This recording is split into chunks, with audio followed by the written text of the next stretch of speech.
হাজিরিন, আল্লাহ পাক রব্বুল আলামিন আমাদেরকে সৃষ্টি করেছেন তার ইবাদত বন্দেগী করার জন্য। ইবাদত বন্দেগী করার জন্য আল্লাহ তাআলা আমাদেরকে সৃষ্টি করেছেন,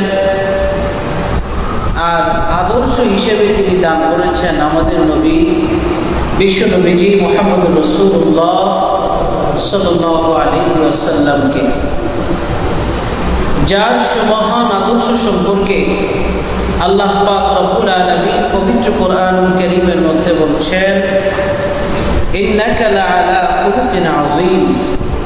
হাবিব আমার, দোস্ত আমার, বন্ধু আমার, আপনাকে আমি খুলুকে আযীম তথা সুমহান চরিত্র দিয়ে আপনাকে আমি তৈরি করেছি। বলেন না সুবহানাল্লাহ। অন্য আয়াতে বলেন, লাকাদ কানা লাকুম ফি রাসূলিল্লাহি উসওয়াতুন হাসানাহ লিমান কানা ইয়ারজুল্লাহা ওয়াল ইয়াউমাল আখিরা ওয়া যাকারাল্লাহা কাসীরা।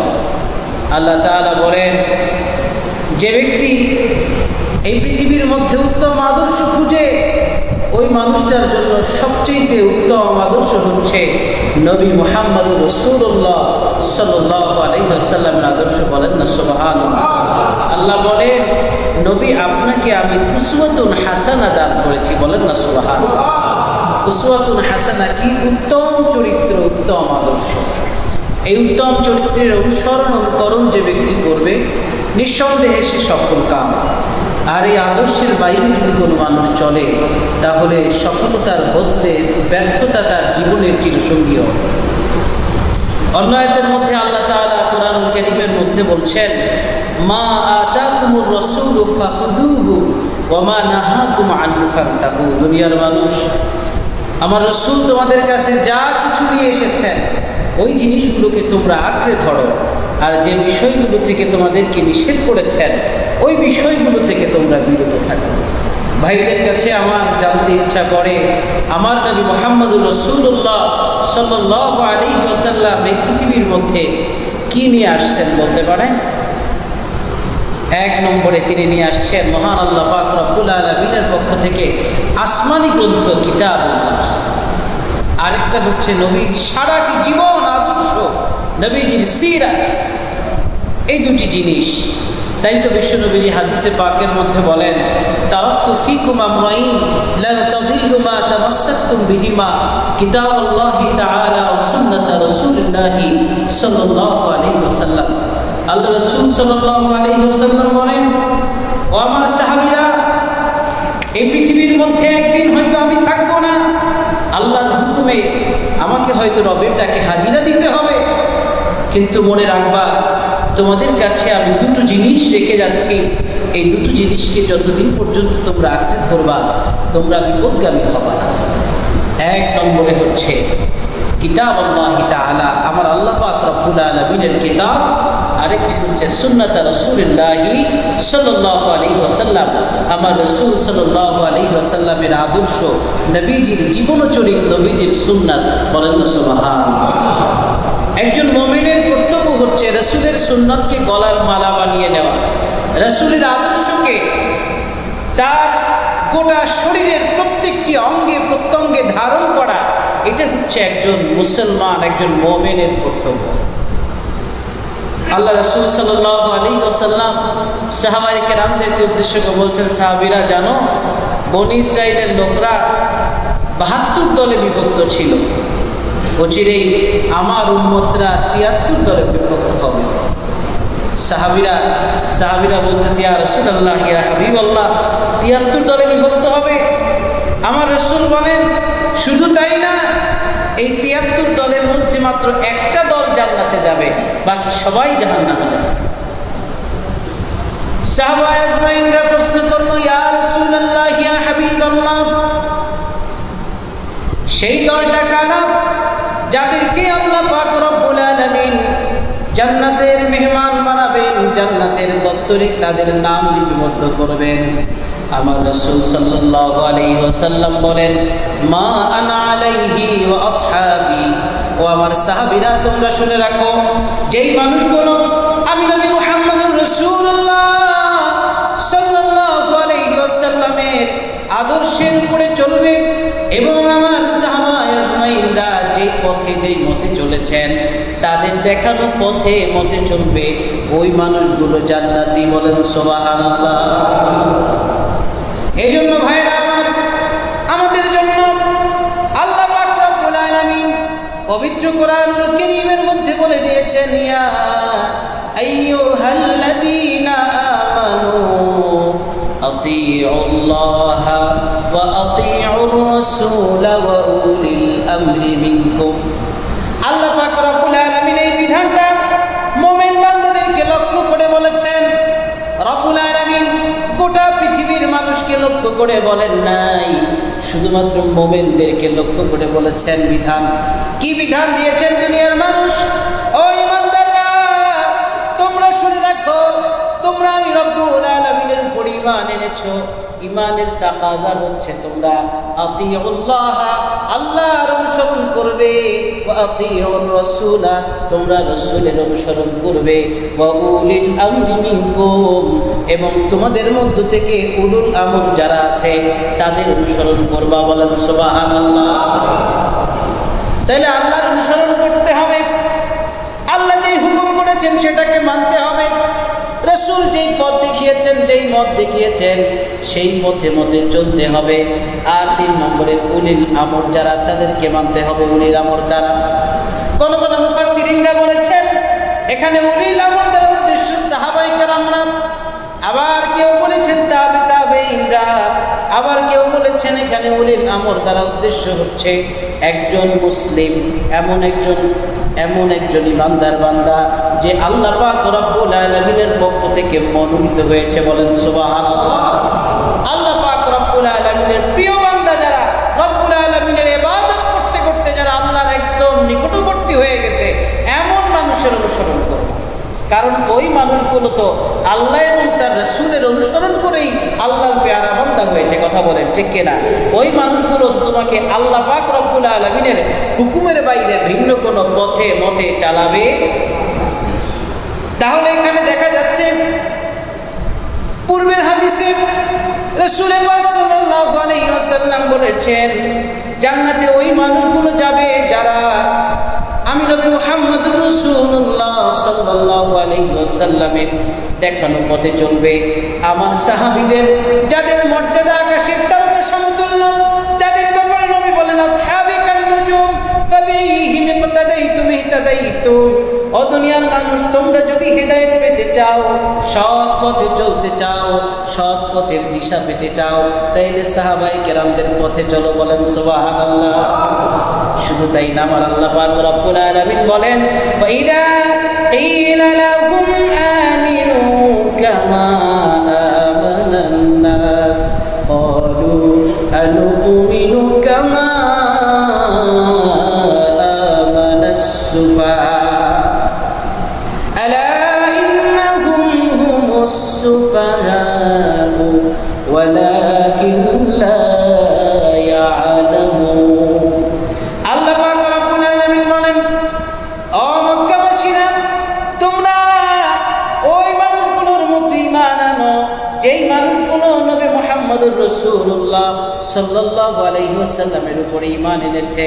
ওয়া ইযা কিলা লাহুম আমিনু, যখন তাদেরকে বলা হতো মক্কার কাফেরদেরকে যে তোমরা ঈমান আনো, কামা আমানান নাস, মুফাসসিরিন এখানে নাসের ব্যাখ্যা করেছেন কামা আমানাস সাহাবা, নবীর সাহাবীরা যেমনি করে নবীর উপর ঈমান এনেছেন, নবীর একটি হুকুমে, একটি কথায় সে তার জীবনটাকে বিলিয়ে দিতে পারে, সে তার নবীর প্রত্যেকটা কথাকে সে মেনে চলে। বলেন সুবহানাল্লাহ। সেই সাহাবীদের মতো করে ঈমান।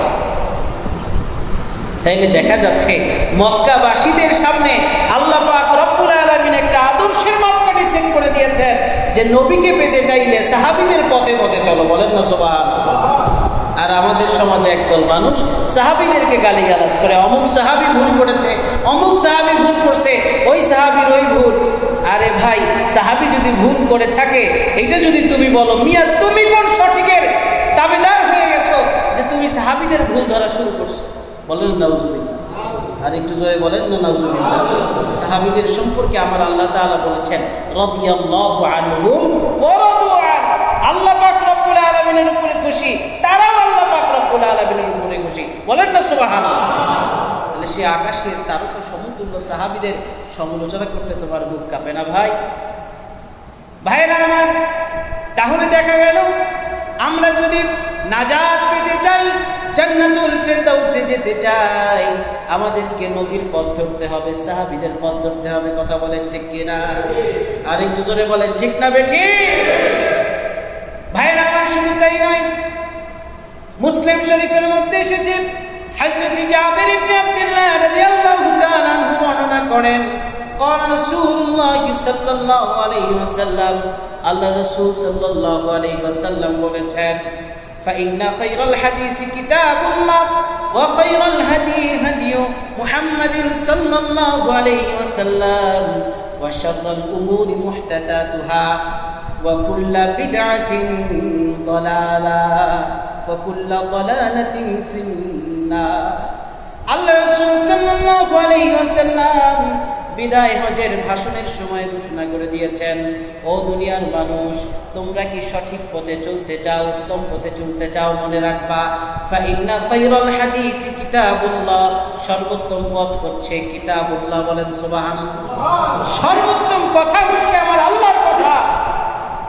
ওয়া খায়রুল হাদি হাদি মুহাম্মাদিন সাল্লাল্লাহু আলাইহি ওয়াসাল্লাম, আর সবচেয়ে উত্তম পথ হচ্ছে বিশ্বনবীজি মুহাম্মদুর রাসূলুল্লাহ সাল্লাল্লাহু আলাইহি ওয়াসাল্লামের পথ। আর মনে রাখবা, ওয়া শাররুল উমুরি মুহদাসাতুহা, আমার নবী মুহাম্মদুর রাসূলুল্লাহ সাল্লাল্লাহু আলাইহি ওয়াসাল্লাম যেগুলো দেখিয়ে গিয়েছেন, এর বাইরে যদি ভিন্ন কিছু তোমরা করো, অন-ইসলামিক কিছু করো, এমন কোনো কাজ করো যেগুলো সরাসরি কোরআন ও সুন্নাহর মধ্যে নিষেধ করা হয়েছে, ওই কাজগুলো হচ্ছে সবচেয়ে নিকৃষ্ট কাজ। সবচেয়ে কি? জোরে বলেন কি? নিকৃষ্ট কাজ। ওয়া শাররুল উমুরি মুহদাসাতুহা ওয়া কুল্লু বিদআতিন দালালা, আর মনে রাখবা, এই ধরনের সব নিকৃষ্ট যে কাজগুলো আছে, এই কাজগুলো হচ্ছে ভ্রষ্টতা। এই কাজগুলো কি? ভ্রষ্টতা। এই কাজগুলো কি? ভ্রষ্টতা। ওয়া কুল্লু বিদআতিন, প্রত্যেক এই ধরনের সকল বিদআতগুলো হচ্ছে ভ্রষ্টতা। তাহলে দেখা গেল আমাদের সামনে চলার পথ দুইটা। কয়টা? জোরে বলেন কয়টা? একটা হলো সুন্নাত, একটা কি? জোরে বলেন না। আরেকটা হলো বিদআত, আরেকটা কি? আমি যদি সুন্নাতের অনুসরণ করি, তাহলে আমার ঠিকানা হবে জান্নাতে, কারণ এটা জান্নাতে যাওয়ার পথ। আর আমি যদি সুন্নাহর পথকে বাদ দিয়ে আমি যদি বিদআতের পথকে দেই, তাইলে মনে রাখতে হবে, ওয়া কুল্লা দালালাতিন ফিন্নার, আর প্রত্যেকই ভ্রষ্টতা। কুল্লা বিদআতিন সাইয়্যাতিন দালালা, সব ধরনের বিদআতে সাইয়্যা গুলো হলো ভ্রষ্টতা, আর এই ভ্রষ্টতা আমাকে জাহান্নামের পথে নিয়ে যাবে। আমার ঠিকানা জাহান্নামে হবে আমি যদি সুন্নাহ বাদ দিয়ে বিদআতের অনুসারী হই। কথা বলেন ঠিক কি? জোরে বলেন না। তাহলে আমাকে সুন্নাহ মানতে হবে না বিদআত মানতে হবে? জোরে বলেন না, কি মানতে হবে? সুন্নাত মানতে রাজি আছি। জোরে বলেন আসি। কে কে আছে? দুই হাত আল্লাহকে দেখা। নারে তাকবীর। আমরা সুন্নাহর পথে চলবো। কোন পথে চলবো? জোরে বলেন। মাথায় টুপি দেওয়া কি? মুখে দাঁড়িয়ে রাখা কি? গায়ে লম্বা জামা পরা কি? নামাজে পাগড়ি পরা কি? তাহলে কি সুন্নাত আমল করবো না বেদাতি আমল করবো? আমার মুখে কি থাকতে হবে? জোরে বলেন না, জোরে বলেন না। কেউ যদি বলে দাড়ি টুপির মধ্যেই কি ইসলাম নাকি? কেউ যদি বলে দাড়ি টুপির মধ্যেই ইসলাম নাকি? ভাই, আমার নবী বলেছেন, কসরুশ শাওয়ারিব ওয়া আফুল লুহা, মোষকে খাটো করো, দাড়িকে লম্বা করো। মোষকে খাটো করো, দাড়িকে লম্বা করো। এটা হচ্ছে নবীর আদর্শ। কেউ যদি বলে দাড়ি টুপির মধ্যে নাকি ইসলাম নাকি, তাহলে সে কি ঠিক বলছে না ভুল বলছে? আপনি বলেন। আপনার স্বাভাবিক বিবেক দিয়ে বলেন। ভাই, তুমি মানতে পারতেছো না, এটা তোমার কপাল খারাপ, তুমি হতভাগা। কিন্তু তুমি যদি বলো দাড়ি টুপির মধ্যে ইসলাম নাকি, এটা তো হয় না। ভাই, দাড়ি টুপির মধ্যেই তো ইসলাম। কথা বলেন ঠিক কিনা? হিজাবের মধ্যেই তো ইসলাম, লম্বা জামার মধ্যেই তো ইসলাম। কথা বলেন ঠিক কিনা? আমার নবী প্যান্ট শার্ট পরছে, জোরে বলেন পরছে? কোনোদিন পরছে? তাহলে তুমি নবীর আদর্শ বাস্তবায়ন করতে হলে তোমার তো নবীর আদর্শে চলতে হবে। কথা বলেন ঠিক কিনা? মিয়া আল্লাহ পাক রব্বুল আলামিন তোমাকে 3.5 হাত বডির বানিয়েছে। 3.5 হাত বডির মধ্যে তুমি ইসলামকে প্রতিষ্ঠা করতে পারো নাই, আর তুমি ইসলামী বিশাল ইসলাম প্রতিষ্ঠা করার স্বপ্ন দেখবা, এভাবে আসলে সম্ভব না। আগে নিজের আকীদা, আমল, আখলাক এগুলোর মধ্যে পরিবর্তন আনতে হবে। এখানে আগে সুন্নত প্রতিষ্ঠা করতে হবে, তাহলে ইনশাআল্লাহ আমাদের সমাজে সুন্নত প্রতিষ্ঠিত হবে। কথা বলেন ঠিক কি না? ভাইরা আমার, এই জন্য আমরা সুন্নাহর অনুসারী হব। সুন্নাহ বিনে সফলতা অর্জন করার কোনো পথ নাই। বেদাতের পথে চলা যাবে না। আবার বেদাত জিনিসটা কি সেটাও আমাকে ভালো করে বুঝতে হবে না? নাই কথা বলেন, বুঝতে হবে না? আমি যদি নামতে আসতে যেইটা ধরি সেইটাই যদি বেদাত ফতোয়া দেওয়া শুরু করি তাহলে তো হবে না। আমাকে তো বুঝতে হবে বেদাত জিনিসটা কি। বেদাত জিনিসটা কি ভাইরা আমার, বিশ্বনবী মুহাম্মদ রাসূলুল্লাহ সাল্লাল্লাহু আলাইহি ওয়াসাল্লাম হাদিস শরীফের মধ্যে বিষয়টাকে ক্লিয়ার করে দিয়েছেন। عن جابر بن عبد الله رضي الله تعالى عنه قال قال رسول الله صلى الله عليه وسلم من سن في الإسلام سنة حسنة فله أجرها وأجر من عمل بها بعده من غير أن ينقص من أجورهم شيئا ولن سبحان الله ومن سن في الإسلام سنة سيئة كان عليه وزرها ووزر من عمل بها من بعده من غير أن ينقص من أوزارهم شيئا رواه مسلم। মুসলিম শরীফের হাদিসের মধ্যে আল্লাহ রাসূল সাল্লাল্লাহু আলাইহি ওয়াসাল্লাম বলেন যে বেদাতটা 2 ধরনের। কয় ধরনের?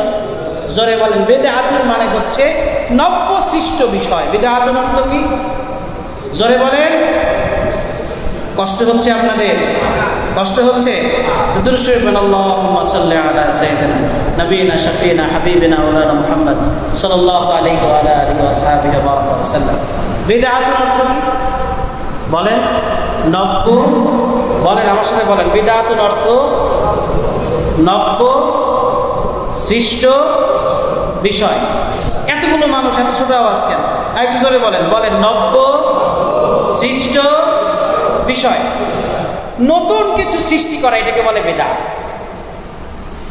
নতুন কিছু সৃষ্টি করা কি? জোরে বলেন কি? জোরে বলেন কি? আচ্ছা, আমি আপনাদের কাছে একটা প্রশ্ন করি। এই পৃথিবীর মধ্যে নতুন সৃষ্ট বিষয়ের অভাব আছে? এই যে মোবাইল ফোন, মাইক, এটা আল্লাহ রাসূলের যুগে ছিল? জোরে বলেন ছিল? এটা কি বিদআত না? অবশ্যই এটা বেদাত। এইটা কি? এইটা কি? কথা বলেন না কেন?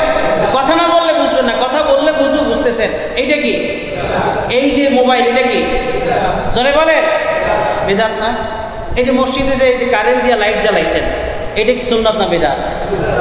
এই বিদ্যুৎ সিস্টেম এগুলি ছিল নাকি? জেনারেটর কিনা, এই যে জেনারেটর, এটা সুন্নাত না বিদআত? বিদআত না? ও ভাই বিদআত না? বিদআত না? আমাদের বিভিন্ন দাওরায়ে হাদিস মাদ্রাসাগুলোতে খতমে বুখারী অনুষ্ঠান হয়। আসাহুল কুতুবি বাদা কিতাবিল্লাহ as-সহিহুল বুখারী। আল্লাহর কোরআনের পরে সবচেয়ে হাদিসের বিশুদ্ধ কিতাব হচ্ছে সহিহ বুখারী শরীফ।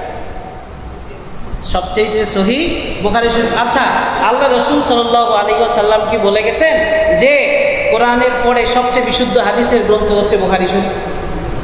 এটা কি আল্লাহ রাসূল বলছেন? কথা বলেন, বলছেন নাকি এটা মুহাদ্দিসিনদের বক্তব্য?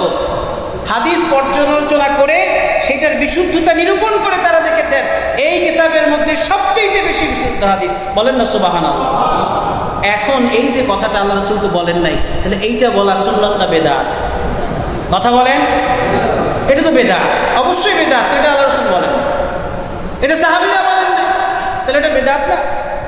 জোরে বলেন। হ্যাঁ, এরপরে বুখারী শরীফ যখন শেষ হয়ে যায় তখন আমরা বড় বড় আলেম ওলামাদেরকে দাওয়াত দিয়া বিশাল মাহফিলের ইন্তজাম করা হয়। জায়েজ আছে? এটা তো বেদাত। এটা কি বেদাত না? নতুন সৃষ্ট বিষয় না? এরপরে মাথায় পাগড়ি পড়ায়, তাহলে এগুলো সব কিন্তু বেদাত। সব কি? তাইলে বলবেন যে তাইলে এই সারা বিশ্বের মুসলমানরা, বাংলাদেশ ভারতের মুসলমানরা, হ্যাঁ হুজুররা, এরা সব তো বেদাত। সবাইকে এই মিয়া কথা বলেন না কেন? সবাইকে বেদাতি না? তাইলে এজন্য ভাইরা আমার, বেদাত কি ভালো করে বুঝতে হবে। শুধুমাত্র বেদাতের ফতোয়া শুনলেই লাভ দেওয়া যাবে না। আমাকে আগে জানতে হবে বেদাতের সংজ্ঞা কি, বেদাত কাকে বলা হয়, কোন বেদাত বেদাত, কোন বেদাতের কারণে আমার ঈমান যাবে আর কোন বেদাতের কারণে আমার ঈমান তাজা হবে, এটা বুঝতে হবে। কথা বলেন ঠিক কিনা? আল্লাহ রাসূল সাল্লাল্লাহু আলাইহি ওয়াসাল্লাম সুন্নাতান হাসানাতান, কেউ যদি ইসলামের মধ্যে নতুন কোন সুন্নাত এমন আবিষ্কার করে যেটা হচ্ছে সুন্নতে হাসানা, বলেন সুবহানাল্লাহ। সুন্নতে হাসানা কাকে বলা হয়? এমন জিনিস যেটার মধ্যে কোরআন হাদিসের কোনো নিষেধাজ্ঞা নাই, যেটার ব্যাপারে কোরআন হাদিসের নিষেধ আছে। বুখারী শরীফের অনুষ্ঠান, খতমে বুখারী অনুষ্ঠানে কি করে? কোরআন শরীফ পড়ে। জায়েজ না হারাম? জোরে বলেন। মাথায় পাগড়ি পড়ে, জায়েজ না হারাম? আলেম ওলামারা ইসলামের কথা বলে, জায়েজ না হারাম? নবীর শানে দুরূদ শরীফ পড়ে, তাওবা ইস্তিগফার করে, দোয়া করে, হ্যাঁ, তারপরে তাবারকের ইন্তজাম করে, এই যে বিষয়গুলো করে, এগুলো জায়েজ না হারাম? জোরে বলেন, জোরে বলেন। এইটা হচ্ছে সুন্নতে হাসানা, বলেন না সুবহানাল্লাহ? আর একটু জোরে বলেন না সুবহানাল্লাহ। মান সান্না ফিল ইসলামি সুন্নাতান হাসানাতান, কেউ যদি ইসলামের মধ্যে একটা সুন্নতে হাসানা আবিষ্কার করে, কানা আলাইহি হয়ে গেল ফালাহু আজরুহা ওয়া আজরু মান আমিলা বিহা। আল্লাহ পাক রব্বুল আলামিন এই সুন্নতে হাসানা আবিষ্কার করার কারণে তাকে আল্লাহ পাক রব্বুল আলামিন সওয়াব দিবেন, বলেন সুবহানাল্লাহ। শুধু তাই না, তার দেখা দেখি যতগুলো মানুষ এই ভালো কাজগুলো করবে, সুন্নতে হাসানা আর আমলগুলো করবে, আল্লাহ পাক রব্বুল আলামিন ওই মানুষগুলোর ভালো কাজ করার কারণে যে সওয়াব হবে, সেই সওয়াবের সমপরিমাণ সওয়াব তাকে দান করবে। আর একটু জোরে বলেন না সুবহানাল্লাহ। এখন তাইলে যদি সওয়াব, একজনের সওয়াব আরেকজনকে দিয়ে দেয়, তাইলে পরবর্তীতে যে অনুসরণ করলো, আমল করলো, তার সওয়াব কম হয়ে যাবে? তার সওয়াব থেকে মোটেও কমানো হবে না, বলেন না সুবহানাল্লাহ। আর যদি কেউ ওয়ামান সান্না ফিল ইসলামি সুন্নাতান সাইয়্যাতান, আর যদি কেউ ইসলামের মধ্যে কোনো নিকৃষ্ট রীতি চালু করে, সুন্নত মানে হচ্ছে রীতি, সুন্নত মানে কি? জোরে বলেন না, সুন্নত মানে কি? কেউ যদি ইসলামের মধ্যে নিকৃষ্ট কোনো রীতি চালু করে, কান আলাইহি বিজরাহা, আল্লাহ পাক রব্বুল আলামিন সেই জন্য তাকে গুনাহ দিবে। যারা রীতির অনুসরণ করবে তাদেরকেও আল্লাহ গুনাহ দিবে, কথা বলেন ঠিক কি না? আর জোরে বলে, কষ্ট হচ্ছে আপনাদের? এজন্য ভাইরা আমার, আমরা সুন্নাহর অনুসারী হব, বেদাতের না। আবার বেদাত বললেই লাভ দিয়ে সব বেদাত বানাই দিব না, সব বেদাত বেদাত না, কথা বলেন ঠিক কিনা? বেদাত দুই প্রকার, একটা হলো বেদাতে হাসানা, আর একটা হচ্ছে বেদাতে সাইয়্যা। বেদাতে হাসানা যেটা, সেটা হচ্ছে সুন্নতে হাসানা, বলেন না সুবহানাল্লাহ। সুন্নতে হাসানা যদি অনুসরণ করি, সব আল্লাহ দিবে কি দিবে না? জোরে বলেন। আমরা যে মিলাদ পড়ি, কত মানুষ বেদাতের ফতোয়া দেয়, সারাদিন দেয় কি দেয় না? জোরে বলেন, দেয় কি দেয় না? মিলাদ পড়া বেদাত, রাসূল কোনোদিন পড়ে নাই, সাহাবী কোনোদিন পড়ে নাই। ও ভাই, তোমার কাছে আমার প্রশ্ন, তোমার কাছে আমার প্রশ্ন, আমার রাসূল কি কোনোদিন সূরা ফাতিহা, সূরা ইখলাস, দুরূদ শরীফ পড়ে নাই? জোরে বলেন, পড়ে নাই? সাহাবীরা কি পড়ে নাই? সাহাবীরা কি রাসূলের জীবনীর আলোচনা করে নাই? জোরে বলেন, করছে কি করে নাই? সাহাবীরা কি রাসূলকে সালাম দেয় নাই? দোয়া করে নাই? একজন আরেকজনকে মেহমানদারি করে নাই? তাইলে সেই কাজগুলোর সমষ্টিগত রূপ যদি হয় আমাদের মিলাদ অনুষ্ঠান, তোমার খতমে বুখারীতে চুলকানি নাই, তোমার মাইকে চুলকানি নাই, মোবাইলে চুলকানি নাই, কোথাও চুলকানি নাই, তুমি যে টরের কাপড়ের জামা পরো সেখানে চুলকানি নাই, তোমার চুলকানি যায় কোথায়? মসজিদে মিলাদ হইল কিনা, কথা বলেন ঠিক কিনা? আমার কাছে তো মনে হয় এরা আসলে ইসলামের ভালো চায় না, এরা হচ্ছে আমল চোর। কি চোর? জোরে বলেন, কি চোর? আমল চোর। আজকে দেখেন, আগে মানুষের মধ্যে মিলাদ মাহফিলের পর্যাপ্ত আয়োজন হইতো কি হইতো না?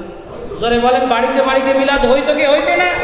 মানুষের মধ্যে কত সুন্দর একটা সৌহার্দ্য, সহমর্মিতা মানুষের মধ্যে ছিল। একজন আরেকজনকে দাওয়াত দিত। এক ভাইয়ের সাথে আরেক ভাইয়ের মধ্যে শত্রুতা থাকলে দেখা গেছে অনুষ্ঠানের উপলক্ষে শত্রুতা দূর হয়ে যেত, কথা বলেন ঠিক কি? আর এখন তোমরা খালি ফতোয়া দিতেছ। তোমার ফতোয়া আসছে মিলাদ কিয়ামে, তোমার ফতোয়া আসছে যদি বাবা মা ইন্তেকাল করে সেইখানে একটু দোয়ার আয়োজন করছে, এই জায়গায় তোমার ফতোয়া। কিন্তু তোমার ফতোয়া মন্দির পর্যন্ত পৌঁছায় না, তোমার ফতোয়া পূজায় হুজুররা যায় সেখানে পৌঁছায় না, তোমার ফতোয়া সব কোথায় চলে আসে? তোমার ফতোয়া চলে আসে মিলাদ করছে কিনা, মিলাদ করলে সব বেদাতি, আর তুমি সব শুনবি নাকি না? যাই হোক ভাই, এগুলো আমার বলার উদ্দেশ্য না। আমার বলার উদ্দেশ্য হচ্ছে আমাদের সুন্নাত মানতে হবে, কিন্তু বেদাতে সাইয়্যার পথে চলা যাবে জোরে বলেন যাবে যাবে যাবে না। আল্লাহ পাক রব্বুল আলামিন আমাদেরকে সুন্নাহর অনুসারী মানাক, বলেন আল্লাহুম্মা আমিন। আর জোরে বলেন আল্লাহুম্মা আমিন। ওয়া আখিরু দাওয়ানা আলহামদুলিল্লাহি রাব্বিল আলামিন। সকলে একটু দাঁড়ান, দাঁড়িয়ে কথা শুনে